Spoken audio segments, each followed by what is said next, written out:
سے آیا ہوں. میرا ایک بھائی نے غوث بھائی نے مجھے دعوت دی کہ خدمت میں جانا ہے. میں نے اللہ کا نام لیا, ماشاءاللہ مجھے موقع مل جائے. تو میں اسلام کے بارے میں پہلے سے ہی جانتا ہوں.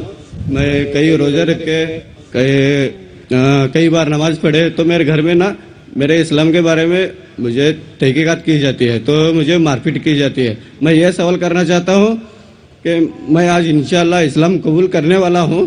تو نائک صاحب مجھے اجازت دیجیے.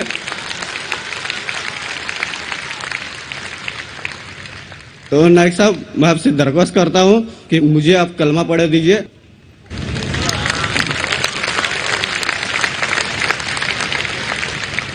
ایک مہینے پہلے پونا میں ماشاءاللہ جہاں 50,000 سے زیادہ مجمع تھا, کئی لوگوں نے اسلام قبول کیا.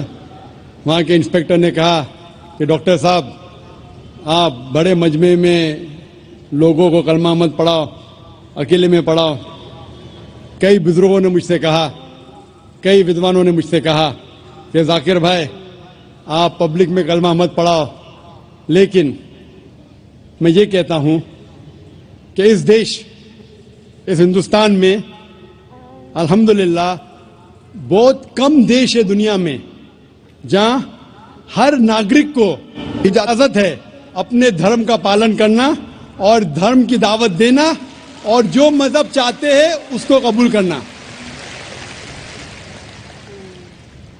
میں خود جان بوجھ کے کبھی کسی کو نہیں کہتا ہوں کہ بھرے مجمع میں آؤ, لیکن آپ نے جب التجا کی مجھ سے, میں اگر نہیں کہوں گا تو اللہ سبحانہ و تعالیٰ آخرت میں مجھ سے پوچھیں گے کہ تجھے کس بات کا ڈر تھا. لیکن اسلام قبول کرنے کے پہلے یہ ضروری ہے یہ جان لینا کہ آپ پر کوئی زبردستی نہیں کر رہا ہے, کیونکہ اسلام میں زبردستی کسی کو مسلم بنانا حرام ہے. اسلام میں حرام ہے, اس دیش میں بھی حرام ہے. تو میں آپ سے پہلے یہ پوچھنا چاہتا ہوں کہ آپ مانتے ہیں کہ خدا ایک ہے؟ الحمدللہ.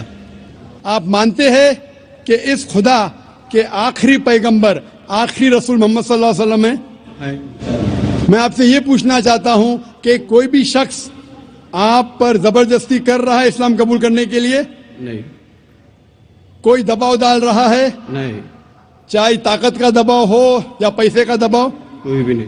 اگر آپ پہ کوئی دباؤ نہیں ڈال رہا ہے اور آپ نے قرآن مجید کا مطالعہ کیا ہے اور آپ اسلام قبول کرنا چاہتے ہیں تو آپ کو کوئی نہیں روک سکتا, میں بھی نہیں روک سکتا, نہ یہ دیش آپ کو روک سکتا ہے. انشاءاللہ میں عربی میں ابھی کہوں گا, آپ اسے دہرائیے اور وہ آپ کے لیے کافی ہے. پھر میں ترجمہ کروں گا.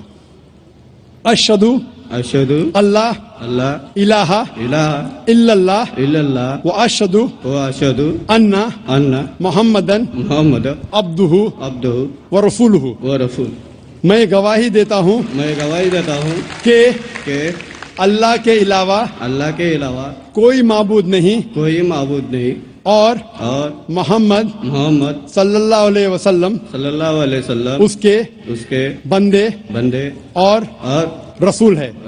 ماشاءاللہ مسلمان ہو گئے. میں اللہ سبحانہ وتعالیٰ سے دعا کروں گا کہ آپ کو اس دنیا اور آخرت میں دونوں میں سفلتا ملے, اور دعا کروں گا کہ انشاءاللہ آپ کو جنت دے, اور دعا کروں گا کہ آپ الحمدللہ قرآن مجید کو پڑھو ترجمے کے ساتھ اور اس پہ عمل کرو. انشاءاللہ یہی کتاب ہے جو دنیا میں عمل لے کے آ سکتی ہے. نائک صاحب میں ہر ایک چھوٹی سی گزارش کرنا چاہتا ہوں کہ سبحان اللہ آپ میرے نام کی روشن کی جائے. بھائی صاحب چاہتے ہیں کہ میں ان کو کوئی نام دوں. جو نام میرے ذہن میں ابھی آ رہا ہے کہ آپ اپنے آپ کو احمد بلا سکتے ہیں, جو محمد صلی اللہ علیہ وسلم کا دوسرا نام تھا احمد. تو انشاءاللہ آج سے آپ کا نام احمد ہے. جزاک اللہ, اللہ آپ کو جزائے خیر دے.